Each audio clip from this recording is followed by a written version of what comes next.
Shalom. Bapak Ibu yang dikasih oleh Tuhan Yesus Kristus, ada pepatah kuno yang berkata, tak kenal maka tak sayang. Perkenalkan, nama saya Martinus Stefanus. Saya pendeta melayani di GKI Karbela. Bapak Ibu kalau mendengar kata Karbela apa ya? Mungkin katanya itu bagus gitu ya. Padahal itu singkatan Bapak Ibu. Singkatan dari, ada yang tahu? Karet belakang. Jadi ada satu daerah namanya daerah karet. Tapi posisinya itu ada di belakang gerejanya. Jadi disebutnya biasa panggilnya GKI Karbela. Karet belakang supaya enggak terlalu itu ya kuno-kuno atau deso banget gitu ya. Karet belakang. Disingkatlah Karbela begitu Bapak Ibu. Dan saya bersyukur bersama dengan Bapak Ibu di gereja GKI Merisi Indah, kita akan merenungkan firman Tuhan bersama-sama. Bapak Ibu, kalau suatu saat Bapak Ibu pergi ke Jakarta, ke daerah Sudirman atau Setiabudi atau Kuningan, nah itu ada tuh gereja GKI Karbela di situ.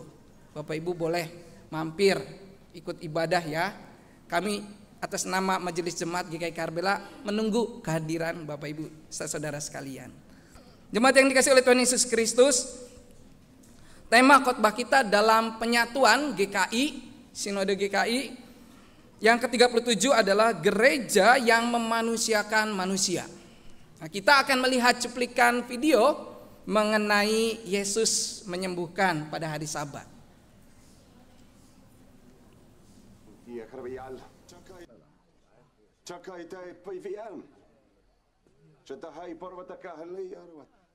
Pada suatu kali Yesus sedang mengajar dalam salah satu rumah ibadat pada hari Sabat.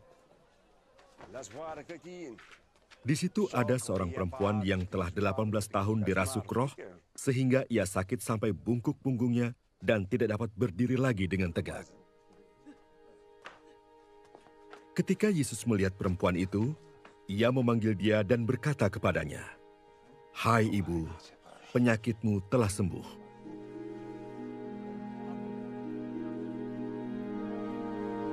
Lalu ia meletakkan tangannya atas perempuan itu, dan seketika itu juga berdirilah perempuan itu dan memuliakan Allah. Tetapi kepala rumah ibadat gusar karena Yesus menyembuhkan orang pada hari Sabat. Lalu ia berkata kepada orang banyak, "Ada 6 hari untuk bekerja. Karena itu datanglah pada salah satu hari itu untuk disembuhkan dan jangan pada hari Sabat." Tetapi Tuhan menjawab dia katanya,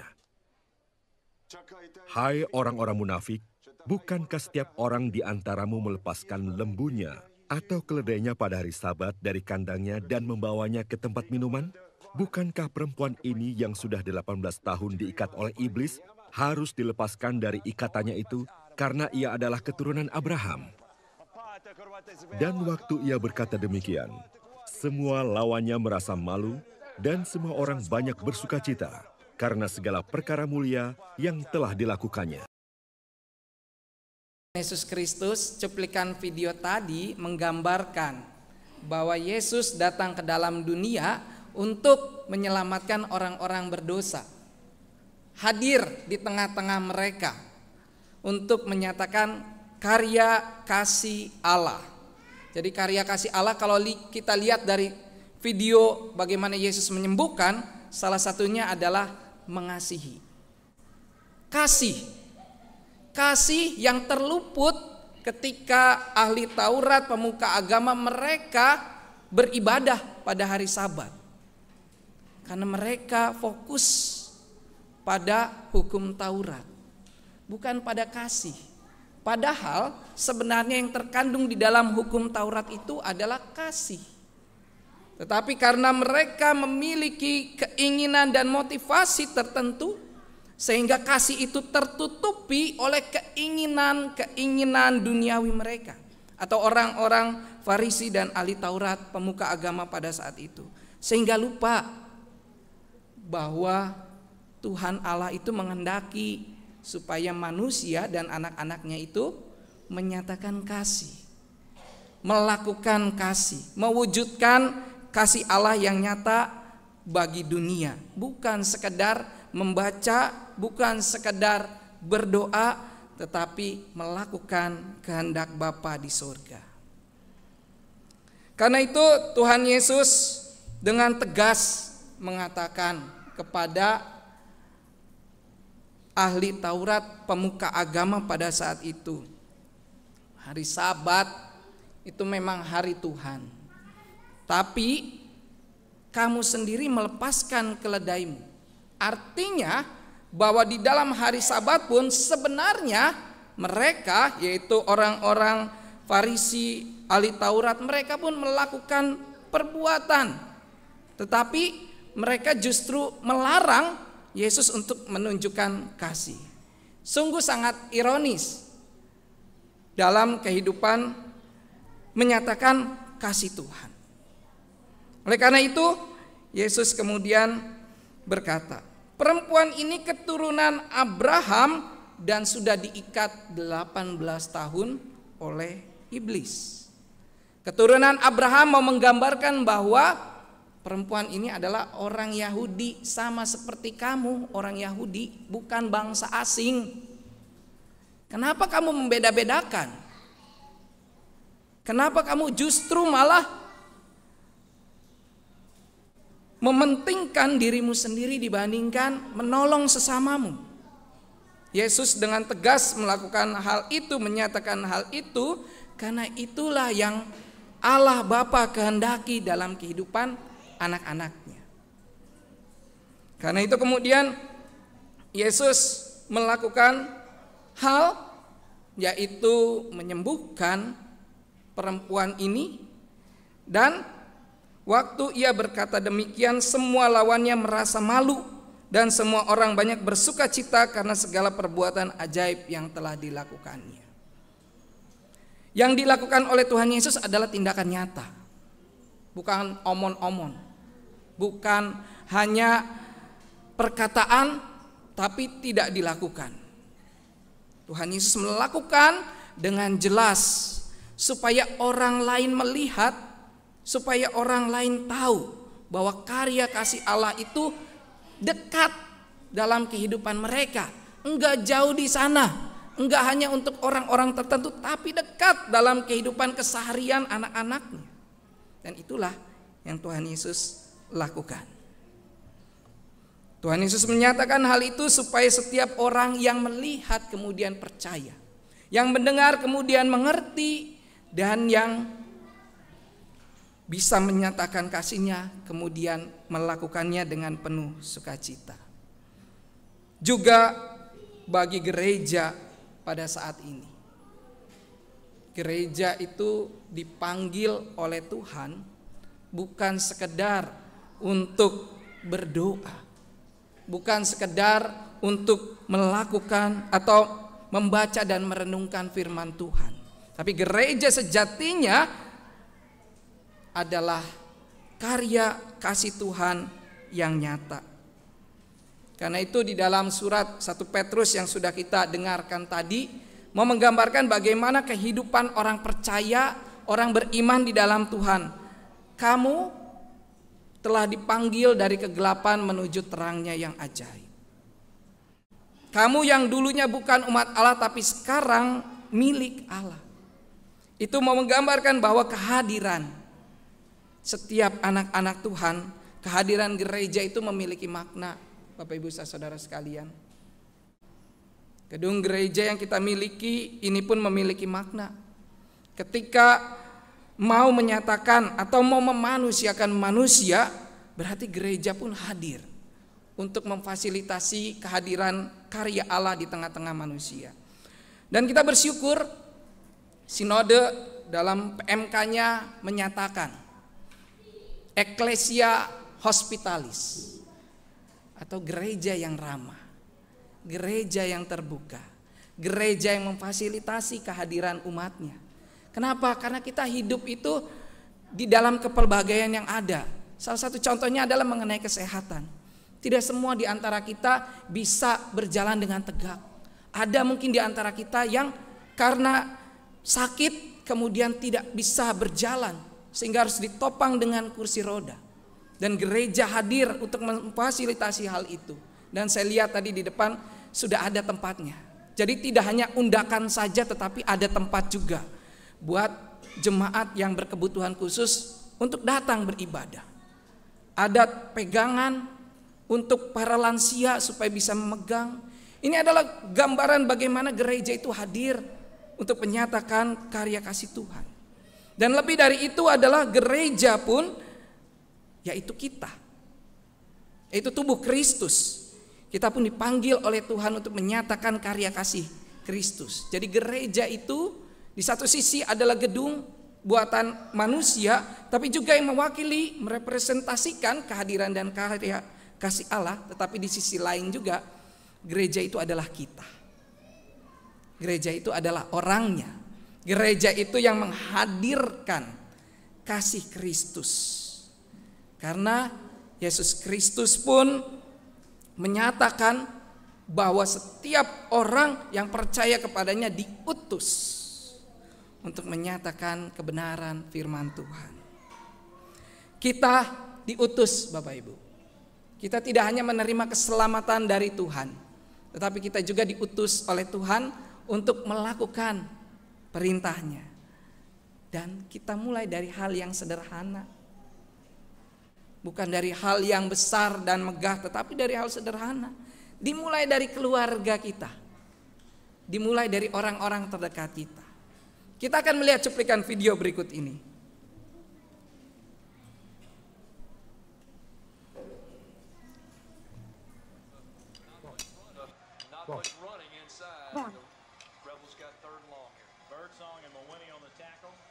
Mengadopsi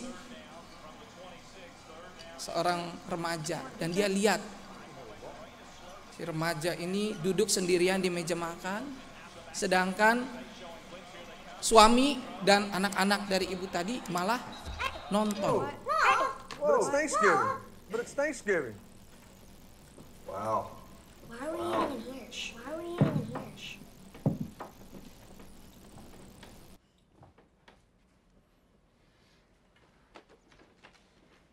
Shall we say grace?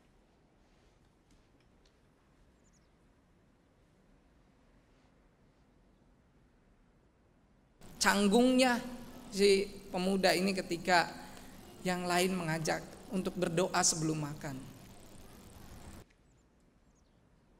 Heavenly Father, we thank you for all the many blessings on this family. We thank you for bringing us a new friend. And we ask that you look after us on this holiday season, that we may never forget how very fortunate we are. Amen. Amen. Singkat videonya, tapi maknanya sangat mendalam bagi gereja yang hadir di tengah-tengah dunia ini. Apakah kita juga sudah bisa atau menyatakan kasih Tuhan melalui kehadiran kita di tengah-tengah lingkungan sekitar kita, di keluarga kita? Apakah kita benar-benar mengasihi? Apakah kita benar-benar mau peduli dengan suami kita, dengan istri kita, dengan anak-anak kita? Atau justru kita semakin jauh dengan suami kita, dengan istri kita, dengan berbagai macam alasan, sibuklah, ada jadwalkah, atau juga ada hal yang lainkah, atau dengan anak-anak pun? Apakah kita telah hadir sebagai orang tua, atau kita justru malah memaksakan kehendak kita sehingga anak-anak kita secara tidak langsung menjaga jarak? Hal itu bisa kita ketahui sebagai orang tua dengan perkataan. Biasanya anak itu kan suka cerita, tapi ketika anak itu hanya menjawab seadanya aja, ya enggak. Begitu kita harus mulai mewaspadai sebagai orang tua. Apakah memang aku benar hadir untuk anakku? Lalu anak-anak juga belajar dari orang tua. Apakah anak-anak pun bisa memperhatikan, bisa mendengarkan dengan baik? Atau anak-anak zaman sekarang itu kan melek teknologi gitu ya. Jadi HP itu ada di dalam genggamannya. Apakah HP itu menjadi alat untuk mendekatkan anaknya dengan orang tuanya atau jangan-jangan tidak. Bapak Ibu, kita lihat dalam pendidikan orang tua, banyak orang tua yang salah mempraktekkan kasih kepada anaknya. Ada orang tua yang mengatakan, aku bisa kok membuat anakku tenang. Lalu tanya, caranya gimana? Kasih aja HP, pasti diem. Kasih aja permainan, pasti diem. Itu secara tidak langsung tidak mendidik. Karena keterlibatan orang tua akan semakin berkurang dengan anaknya yang justru terlibat dengan HP tersebut, dengan teknologi tersebut. Karena itu tetap gereja itu yang menjadi inti adalah kehadiran, representasi Allah di dalam kehidupan anak-anaknya. Allah itu hadir dalam kehidupan kita, Bapak Ibu. Allah itu selalu menyatakan kasih-Nya. Begitu juga kita sebagai orang tua hadir di tengah-tengah keluarga.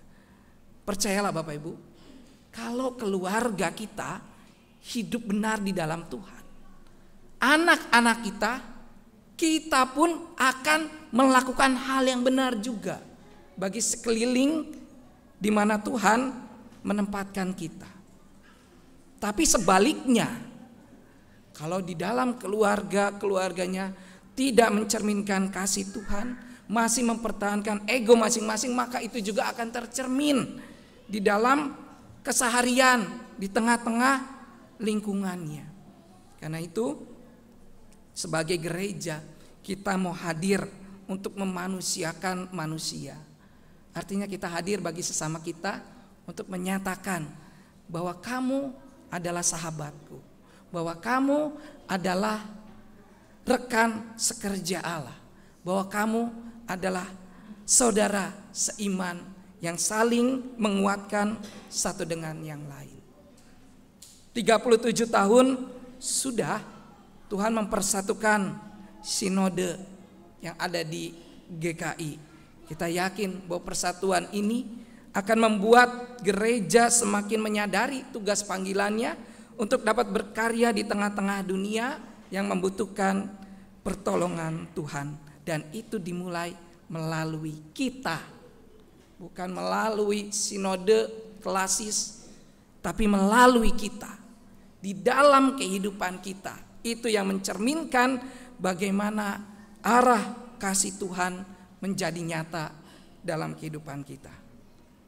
Ibadah intergenerasi ini menjadi simbol bahwa gereja pun hadir bukan hanya untuk orang dewasa saja, bukan hanya untuk pemuda saja, tetapi untuk anak-anak sekalipun sampai dengan lansia, gereja itu hadir. Gereja menyatakan karya kasih Tuhan. Dan kiranya setiap kita terus dikuatkan dan juga bisa menyatakan kasih Tuhan dimulai dari kesadaran aku adalah milik Kristus. Aku bukan milikku sendiri, tapi aku adalah milik Kristus, berarti hidupku mencerminkan karya kasih Kristus bagi dunia ini. Tuhan kiranya menolong dan memampukan kita selamat hidup, saling mengasihi, manusiakanlah manusia karena Tuhan Yesus sudah melakukannya untuk kita yang berdosa. Tuhan menolong kita. Amin.